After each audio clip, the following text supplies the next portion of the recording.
Hi, this is Eric Martin with Board Game Geek. I'll be looking today at Stefan Kloss's Spookies, published by Haba as part of his new family line in the second half of 2015. It's one of 3 titles they're bringing out where they do away with the yellow boxes and they have boxes of different colors. Very, very odd. This is a push your luck dice game for 2 to 5 players. It plays in about 30 minutes, but how do you play it? Here are all the components for Spookies, starting with a game board showing a haunted mansion that these 5 characters are going to explore over the course of the game. You don't represent one of these characters, you're just assisting them as they try to make their way up through the levels of the house.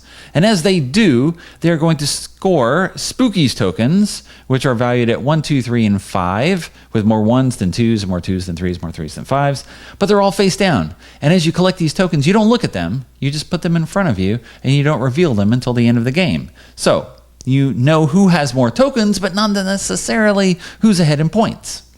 How do you play, though, on the turn?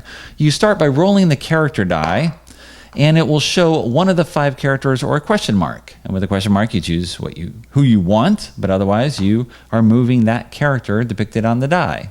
You're going to choose 2, 3, or 4 dice to advance that character to the next level on the board.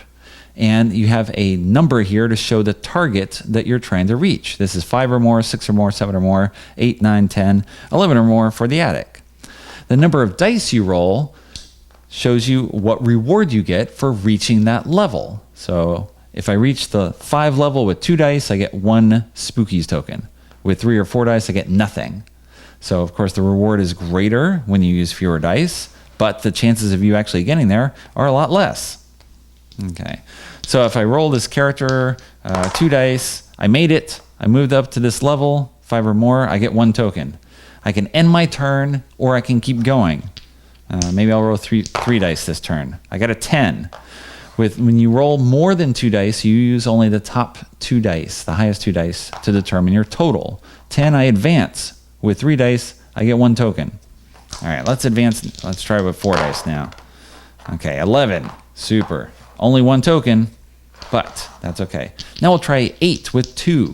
Each time you roll, you can change the number of dice that you use. And I can stop if I want, just keep my tokens, but I'll keep rolling. 10, I advance. I get 4 tokens since I used only 2 dice. All right, let's keep going, because of course I must show you what happens when you fail. 7, I did not get a 9 to advance. Okay, if I had rolled an 8, I would stay at the level where I was and nothing would happen to me. If you roll a number below where you are, though, you have to drop down to that level. So if I roll a 7, I go here. If I roll a 4, I'd be outside the gate. However many levels I drop, I must place that many Spookies tokens on the level where I was. And those tokens just sit there. So the next player goes. Now, my choice. Let's choose the gray guy. And let's say I advance. Now we get up to this level. If I can advance to this level with only 2 dice, did not do it. I would claim both this token that had been left behind by the other player, as well as the rewards shown on the side here. So, you are rewarded when other people fail, or at least you were given the chance to be rewarded when other people fail by these tokens that are left on the board by them. If you make it all the way to the attic, you need to roll a 12 in order to score any points. If you roll 11, you stay where you are. If you roll something bad, you're going to leave a whole bunch of tokens sitting in the attic here.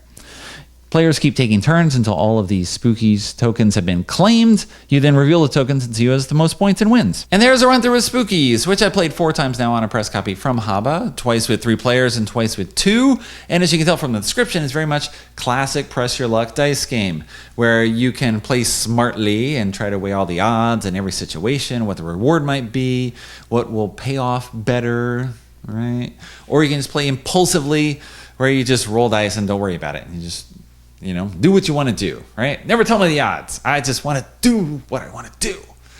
As the game progresses, it has that element like classic press your luck games, where of course people who are behind start taking bigger chances and doing more foolish or glorious things, depending on how the rolls come out, and try to make up the difference, right? The game allows you to do that and shoot for the moon at there, where you're just trying to get everything.